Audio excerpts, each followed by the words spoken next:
વિકાસ સહાય દ્વારા કડક સૂચના જે છે તે અલગ અલગ પોલીસ સ્ટેશનમાં અપાય છે। રાષ્ટ્ર વિરોધી પ્રવૃત્તિ કરનાર લોકોની લિસ્ટ તૈયાર કરવા માટેના આદેશ વિકાસ સહાય આપવા માટેની વાત કરી।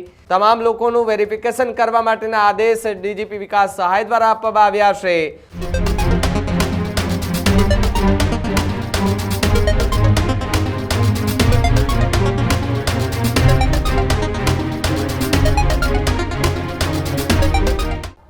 સમાચારોમાં આગળ વાત કરવામાં આવે તો રાજ્યની અંદર કાયદો અને વ્યવસ્થાની સ્થિતિને લઈને રાજ્યના પોલીસ વડા વિકાસ સહાય કે જેમણે અલગ અલગ પોલીસ સ્ટેશનમાં માર્ગદર્શિકા જાહેર કરી છે અને સાથે જ સૂચના પણ આપતા દેખાયા છે। જી હા, ડીજીપી વિકાસ સહાયે અલગ અલગ પોલીસ સ્ટેશનના જે પીએસઆઈથી લઈને પીઆઈ છે તેમને એક માર્ગદર્શિકા એમના માટે જાહેર કરી છે। સાથે જ વાત કરવામાં આવે તો રાજ્યમાં પોલીસ વડાનો અત્યારે મોટો આદેશ અત્યારે જોવા મળી રહ્યો છે। જી હા, પકડાયેલા લોકોનું લિસ્ટ જે છે તે તૈયાર કરવાની વાત સામે આવી રહી છે। વિકાસ સહાય દ્વારા કડક સૂચના જે છે તે અલગ અલગ પોલીસ સ્ટેશનમાં અપાય છે। તમામ શહેર જિલ્લાના પોલીસ વડાઓને સૂચના આપી દેવામાં આવી હોવાના સમાચાર મળી રહ્યા છે।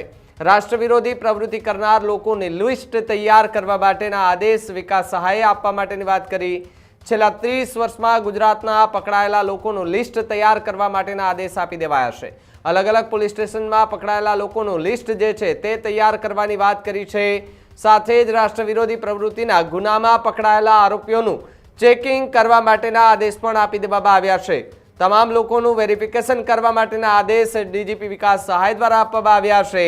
પ્રક્રિયાને અંતે ડોઝિયર તૈયાર કરવા માટેના આદેશ પણ આપી દેવામાં આવ્યા છે। સાથે જ કાર્યવાહી આગામી 100 કલાકની અંદર પૂર્ણ કરવામાં આવશે તેવી વાત ડીજીપી વિકાસ સહાય દ્વારા કરવામાં આવી છે। ત્યારે વિકાસ સહાયનો આ સૌથી મોટો આદેશ અત્યારે લગભગ પોલીસ સ્ટેશન છે ત્યાં આપી દેવામાં આવ્યો છે। 100 કલાક જેટલો સમય છે।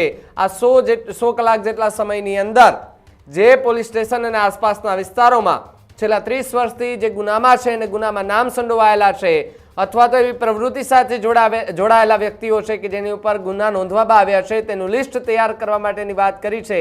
ત્યારે ડીજીપી વિકાસ સહાયે પ્રતિક્રિયા આપતા શું કહ્યું પહેલા એમને સાંભળીએ।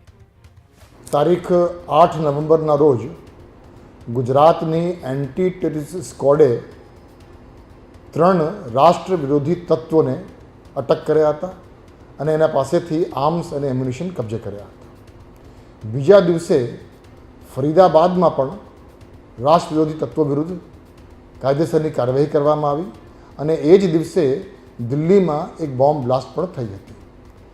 આ સમગ્ર બાબતને ધ્યાનમાં રાખી ગુજરાત પોલીસને સતર્ક કરવામાં આવ્યું અને એક વિડીયો કોન્ફરન્સના માધ્યમથી ગુજરાત રાજ્યના તમામ પોલીસ સ્ટેશનોને સૂચના આપવામાં આવી કે છેલ્લા 30 વર્ષમાં ગુજરાતના વિવિધ પોલીસ સ્ટેશનોમાં જે કંઈ રાષ્ટ્ર વિરોધી તત્વો વિરુદ્ધ ગુનાઓ દાખલ થયા છે એવા તમામ લોકોની ચેકિંગ તાત્કાલિક ચાલુ કરવામાં આવે અને એ પ્રક્રિયા સ્થાનિક પોલીસ સ્ટેશન તરફથી કરવામાં આવી રહી છે। આજે દરેક પોલીસ સ્ટેશનને ફરીથી તાકીદ કરવામાં આવી છે અને સખ્ત સૂચના આપવામાં આવી છે કે આ જે સંપૂર્ણ કામગીરી છે ચેકિંગની, વેરિફિકેશનની, આવતા 100 કલાકમાં એ પ્રક્રિયા પૂર્ણ કરવામાં આવે। ગુજરાત રાજ્યમાં છેલ્લા 30 વર્ષમાં જે કોઈ આતંકી અથવા જે કોઈ રાષ્ટ્ર વિરોધી તત્વ વિરુદ્ધમાં ગુનાઓ દાખલ થયા છે તેવા તમામ આરોપીઓની વેરિફિકેશન થયા પછી ડોઝિયર તૈયાર કરવા માટે આવતા 100 કલાકમાં આ કામગીરી પૂર્ણ કરવા દરેક પોલીસ સ્ટેશનોને સૂચના આપવામાં આવી છે।